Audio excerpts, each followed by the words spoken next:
listen, the people keep asking us, how did we meet? How did the residential tourists meet?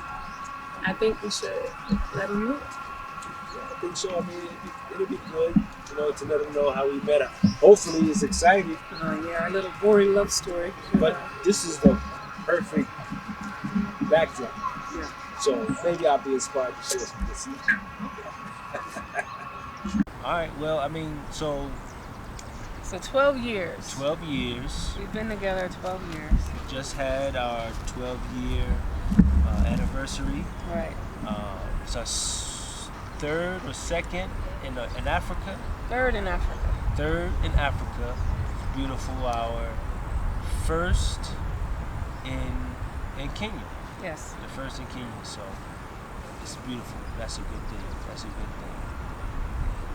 So from your side of things, how was it for you when we first met? Well, you remember we have two different counts of what happened. I know. That's why I'm saying yours. It's unique because after the end of the two counts, it comes together. So, and just to bring it to the spiritual component of it all, the Ramadan, that year Ramadan was in August, I think it was. And it's the first Ramadan that I've actually completed a 30-day reading and fasting every day without any hiccups, any mistakes. And in that process, in that month, my focus was really to find that one, that true love. Not necessarily find, but to have him come to me, put it that way. But it wasn't a complete focus like I was looking for anybody. I wanted what God had in store for me to come to me. Do you know that? I never heard it put quite like that. You never told me that way. Yeah. So that was in August of 2011? 2011. Right. Meanwhile, my granddaughter was 6 months old, right? So one day, January the 21st to be exact, because it was my daughter's birthday. I think it was her 17th or going to be her 18th birthday, but it was her birthday. We were at Juma prayer, and I'm leaving Juma prayer. At this point, I am the soup lady. I'm selling soups. That's my side hustle. Soup was good. I'm selling soups. And so I'm walking out the mosque. Juma's over. I'm by myself. And these two brothers are standing there talking. And they both just start smiling at me. They just got quiet and started smiling at me. And so as I'm walking by, I'm like, what are they smiling for? I had the whole energy with it, like, what? And so I said, oh, I must need to sell them some soup. So I present whatever soup it was at that time to both of them. And this one brought it. But he didn't have cash. So of course, me, I'm like, oh, you don't have cash? I was there. So I'm like, okay, Cash App. He was like, I got Cash App. Can you use Cash App? I was like, Cash App it. So when he Cash App it, I think now I have the phone number. I remember I was like, okay, I got his phone number now with the Cash App. I think that's how it was. I can't even remember now. And so I sell them the soup, and he Cash Apps it too. No, I said to myself, he has my number because he's going to Cash App me the money that later on or something like that. I'll stop at that part, and then you can start a little bit. I mean, so, well, I'll dig in on from that there, because you had a plan. No, we didn't get to that part. Because the plan came after the dream. Well, I mean, I'm just saying, why were you smiling that day? Oh well, I mean, so my that wasn't the first time that I had seen you. Right. at that particular location. That wasn't the first time I had seen you at that location. You listening to me? At that location. Right. Oh, that's. It's at the mosque. You didn't tell me that. I know, so let me tell the story. Let me tell the story. You asked me to tell it. So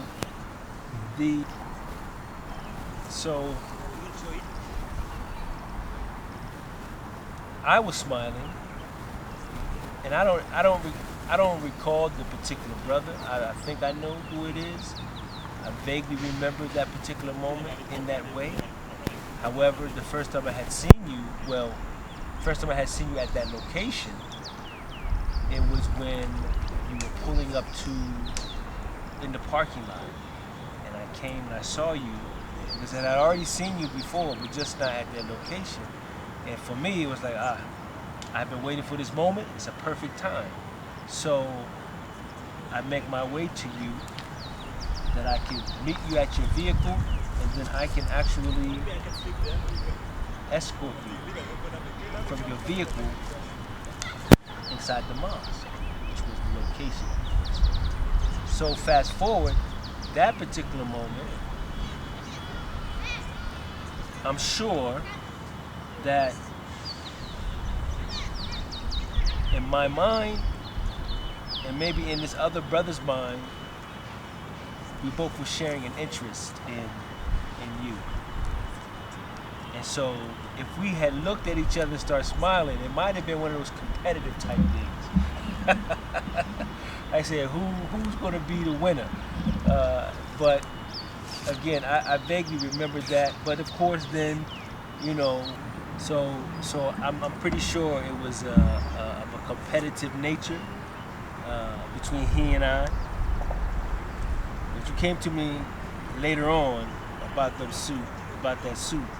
But from my vantage point, for me, when I first saw you, when I first seen you, it was, interestingly enough, it was on Facebook. It was a very trying time for me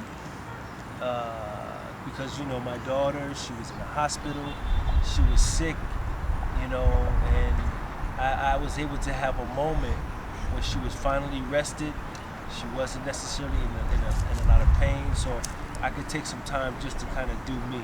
So I said, let me just look online and see what's going on in this virtual world here. And for some reason, and I didn't know your name, I never saw you before. Somehow, somewhere, your profile appeared. And for some reason, I was drawn, and I looked into your profile. I said, "Wow, I'm kind of digging it. I'm kind of digging her." I said, "Wow, she's right here in Atlanta. I've never seen. She's at Muhammad's Mosque. I've never seen her before." So I said, "You know what? Something in my spirit was like, you know what? I'm gonna meet her. I don't know when. I'm gonna meet her." And so, chance would have it. And so that night, after I sold the soups, it sounds weird, the soups. I went home, and it was just on my mind a little bit. I didn't pay it too much attention. So I'm cute. I always get smile that way. I don't know. So that night I went to sleep, and when I woke up the next morning for prayer, I got up and made prayer and went back to sleep. And then when I woke up again, I woke up again, but right before I woke up, I heard this voice say, "That's your husband." Like a strong voice saying, "That's your husband." I didn't even know his name yet. So, and that was a Friday. So Saturday, I don't know what happened, but I'm asking people, do y'all know that person that was out there? And they're like, yeah, that's, at that time, Izzy had passed already. Your daughter had passed away. And so people were explaining to me that was Izzy's dad, which is ironic because Izzy and my daughter were already friends.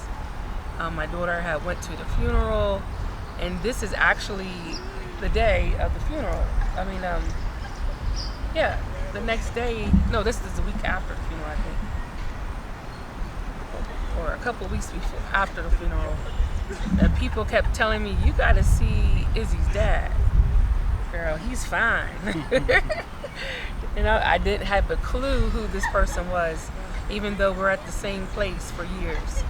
So then I found out, and it was a little weird because that was my daughter's friend.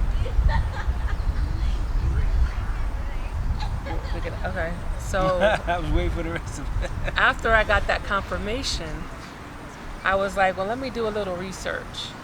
So I found out he's a photographer, and This is where it becomes interesting with the soup, because the soup became, come on, bear me witness. What? That was your intro. She was like, I'm gonna sell this. You cheesing was the intro for the soups. I could just imagine your mind. This is perfect. I'm gonna sell this brother my soup. I sell brothers soup all the time. I'm gonna get this brother's attention. I'm gonna So I remember clearly. Nope. You was trying to sell me this lentil soup. I said I don't like lentils. Yeah, I said try my lentils, That's right. and then let me know what you think. Right. That's how it was. He texted me what he thought. However, I said, well, let me put some energy on this, because I thought he was an old man. He had this little gray patch right here on his head. I'm 38 at that time. I was like, why is this old man smiling at me like this? I didn't know that he was a young man with just a gray patch of hair that just been through life. So I decided to then put some energy on it. I found out he's a photographer. The grandbaby was headed for her first birthday. And I said, let's see how this works. So the next week I came and I offered him a photography job for our first birthday party. And of course he took it. And the test for me was, because I heard the voice, I just learned his name from one of my close friends. I learned who he was, but I still didn't know. The test was how the grandbaby reacted to him, because she really didn't like men in general. She wasn't friendly with no males. And so when he came to the house that day and I introduced him to her, she went to him automatically. She grabbed his face and did all the little nuzzly thing, and she fell in love with him from the very first day. So I knew at that point I was completely satisfied with what I seen and heard that came spiritually. The courting process wasn't for me, as I told him in our process. It was for you, because God had already showed you. So I was in a space during that whole time. I was in a space where I was looking for a mate, right? And I knew that you were a candidate. I'll put it like that.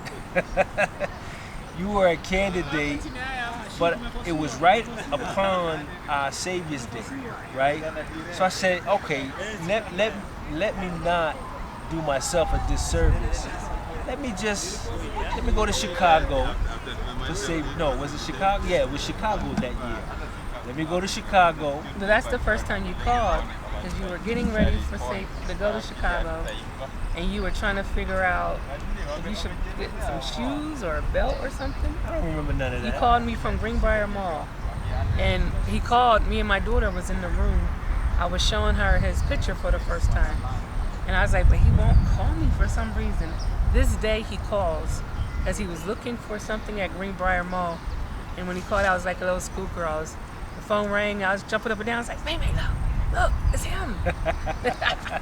And she's like, oh my God. I did that? Yeah, he called and he was like trying to ask about, I think you were getting some shoes or something from the mall. So after I got to jumping around, I was like, hello. Well, anyway, I mean, it sounds, because I was preparing to go to Chicago and for our Savior's Day convention. And so again, I was leaving. I said, I think this is where the direction I want to go, as far as you're concerned. I said, but let me just make sure. Go to Chicago. I might see, someone in Chicago Oh. that might be, Okay. and I did. I had someone that I was prospecting, right?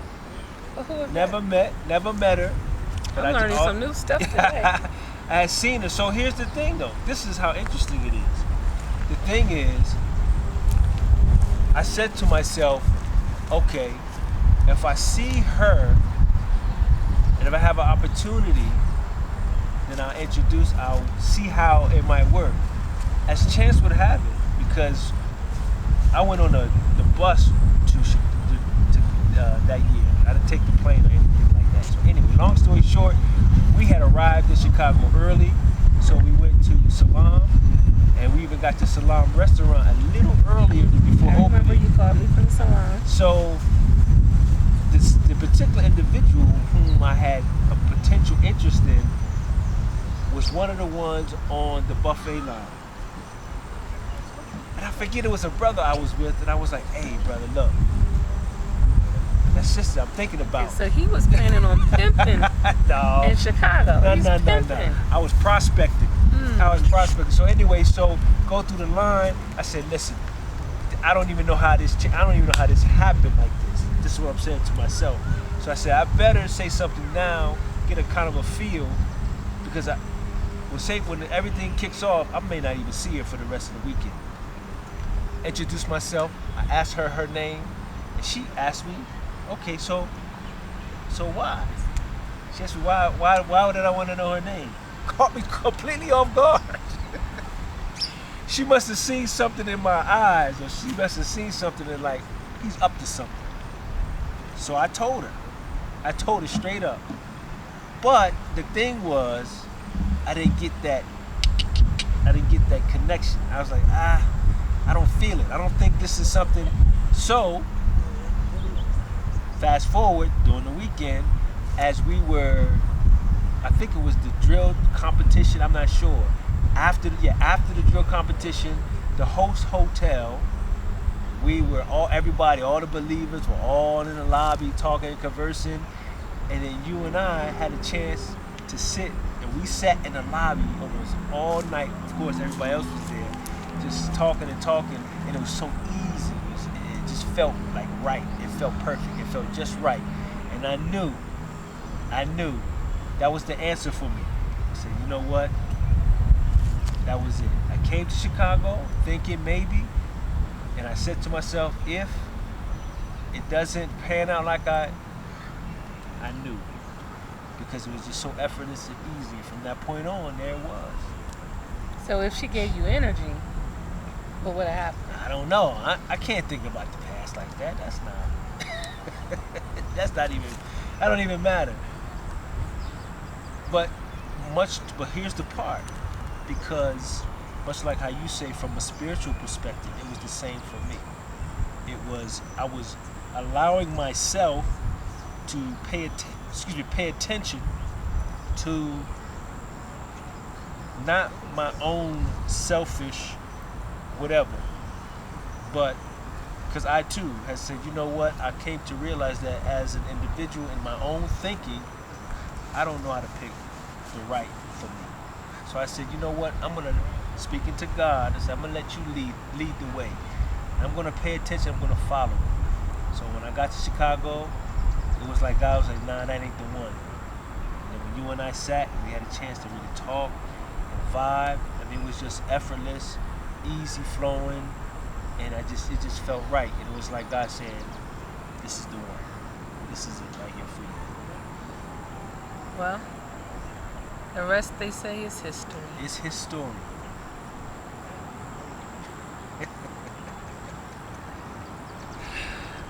So I knew. So at that moment where we were sitting, doing our, talking and so on and so on, I knew, all right, my wheels would start spinning. I knew that once we got back to Atlanta, that I got to put in that work. I got to put in the paperwork. So, and So that was February, like that the was 28th-ish. Yes. When we came back. We came back between February that last day or so, or week of February Mm-hmm. to the first week of March, somewhere around there. Well, March 4th, you put in the I paper. put in the paper, right? Put it We were courting on March 4th. right. We got engaged in April and married in May. Married in May. So it didn't take long at all. You know, I mean, once you know, you know. So it's So the interesting thing about it though is that we didn't know each other. So our marriage, our everything was all in one. Getting to know each other as individuals, learning the whole, being able to coexist as a married couple, all of that, all simultaneously at the same very same time, right? So That's unique. And the only other couple I knew that got married at a short time in my own life was my grandparents. 10 days, and they married for like 60-something years. So maybe we could reach 60. I don't know. We did crazy stuff. We did it crazy. Like, remember we were at the restaurant and we were talking about should we get engaged or not, and you were like, well, I'm just gonna put it out there. I don't have nothing. I work here, I do this, I do that. I don't really know what to offer. And I was like, well, I don't have nothing. I work here, do this, do that. We could both put it together and see what happens with life. So here we are 12 years later. In Nairobi, Kenya. Trying to figure out life. Yeah. So we embarked on the journey. So the journey began in our both deciding we're committing to one another. So the journey so far at this point has brought us here, because it's been a journey all the way through. Every year a journey. Every year's a journey, and it brought us here. A different journey every year. So we didn't have this big old ceremony. We had, what was it, 4? We got married in the minister's office. we got married in the office of our beloved minister. With a baby in my hand, my grandbaby in one arm, him on the other, my best friend at that time, your daughter, and my mom. And your mom. That's it. That's it. That's all that was necessary. And the funny thing is, the minister said what he said. It was over, and we walk out of the office, and he's itching. He runs back in the office because the minister forgot to say, "You may kiss your bride." So he runs in there and say, "Well, can I kiss my bride?" The minister's like, "Oh Lord, child, yes, go kiss your bride." He said it a little differently, but I ain't gonna share that one. I ain't gonna share it. But he said, "Go ahead, man. You are official. You can kiss your bride. That's your wife." And that was the first time we kissed. Was when we said I do. Very first time. Yeah. Very first time. That's our boring love story. That's it.